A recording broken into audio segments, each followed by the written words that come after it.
Hello students. आज हम कुछ ऑर्गेनिक रिएक्शंस के बारे में बातें करेंगे कि हम उनको ध्यान कैसे रख सकते हैं। क्योंकि जनरली कुछ बच्चे ये चाहते हैं कि भाई रिएक्शन मैकेनिज्म या पैटर्न जाने बिना हम केवल ये ध्यान रखें कि रिएक्शन में प्रोडक्ट क्या बनना है। कुछ रिएजेंट के बेस पे हम ये ध्यान रख सकते हैं कि रिएक्शन के अंदर क्या प्रोडक्ट बन सकता है। जैसे यदि किसी रिएक्शन में कंसनट्रेट H2SO4 प्रेजेंस है तो उसमें हमेशा वाटर बनेगा। फिर भले ही कोई सा भी हम रिएक्टेंट यूज़ लें, कंसनट्रेट H2SO4 हमेशा वाटर के रिमूव के लिए रेस्पॉन्सिबल रीज़न है। इसी तरीके से यदि किसी रिएक्शन में डाइल्यूट H2SO4 प्रेजेंस है तो जनरली इस रिएक्शंस के अंदर वाटर ऐड होता है, जल का अणु जुड़ जाता है।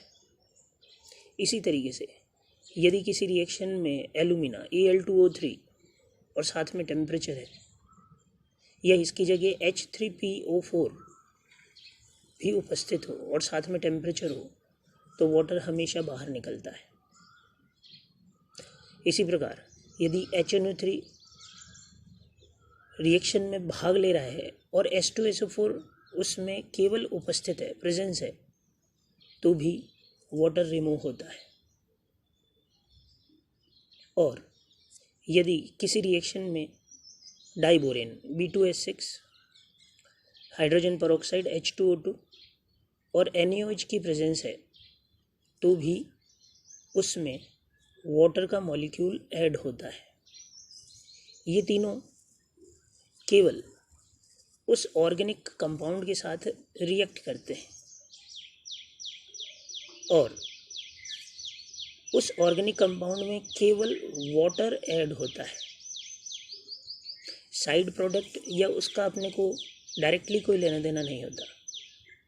अगर ये तीनों प्रेजेंस हैं तो वाटर ऐड होगा। इसी तरीके से अगर रिएक्शन के अंदर निकल प्लस हाइड्रोजन है तो यह रिडक्शन के लिए रेस्पॉन्सिबल होता है। इसी तरीके से हाइड्रोजन आयोडाइड और रेड फास्फोरस हो तो भी रिडक्शन होता है। Zinc amalgam plus HCl presence हो तो भी रिडक्शन होगा। लिथियम एल्युमिनियम हाइड्राइड भी रिडक्शन के लिए रेस्पॉन्सिबल है। एल्कोहल प्लस Na भी रिडक्शन के लिए रेस्पॉन्सिबल होता है। इसी तरीके से Sn प्लस HCl भी रिडक्शन के लिए रेस्पॉन्सिबल है। ये सभी रिड्यूसिंग एजेंट कहलाते हैं और इन सब की प्रेजेंस में कंप्लीट रिडक्शन होता है। लेकिन यदि हम SnCl2 प्लस HCl लेंगे तो इसमें रिडक्शन पार्शियल मतलब आंशिक होता है। इसी तरीके से अगर हाइड्रोजन Pd और BaSO4 लिया जाए तो भी रिडक्शन पार्शियल या आंशिक होता है। यदि कॉपर और साथ में टेम्परेचर हो तो हाइड्रोजन रिमूव होता है।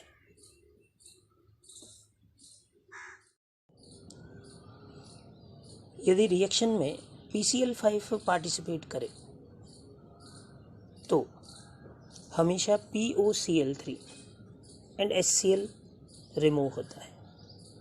POCl3 हमेशा बनेगा, लेकिन HCl बाहर निकलने के लिए एक्टिव हाइड्रोजन होना कंपलसरी है।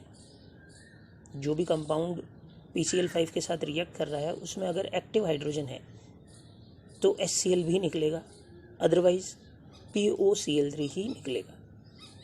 इसी तरीके से यदि PCl3 किसी के साथ रिएक्ट करे तो H3PO3 हमेशा बाहर निकलता है। यदि SOCl2 किसी ऑर्गेनिक कंपाउंड के साथ रिएक्ट करे तो SO2 गैस बाहर निकलती है और साथ में HCl भी बाहर निकलता है। यदि रिएक्शन में एक्वस KOH, एक्वस मतलब जलीय KOH यदि भाग लेता है तो KX हमेशा बाहर निकलेगा। इसी प्रकार यदि एल्कोहली KOH किसी रिएक्शन में भाग लेता है, पार्टिसिपेट करता है, तो KX और H2 दोनों बाहर निकलते हैं। और यदि किसी रिएक्शन में ड्राई Ag2O पार्टिसिपेट करे तो AgX बाहर निकलता है। इसी प्रकार यदि NaOH एंड CaO किसी रिएक्शन में उपस्थित हो तो CO2 बाहर निकलती है। NaOH प्लस CaO को डी कार्बोक्सिलेशन के लिए रेस्पॉन्सिबल माना जाता है।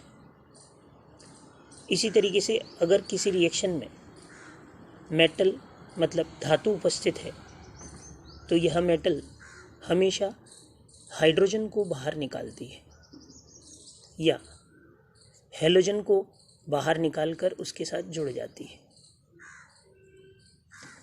इसी तरीके यदि जिंक डस्ट या जिंक प्रेजेंट है तो यह हेलोजन के साथ भी जुड़ सकती है, नहीं तो यह ऑक्सीजन को बाहर निकालकर ZNO बनाती है।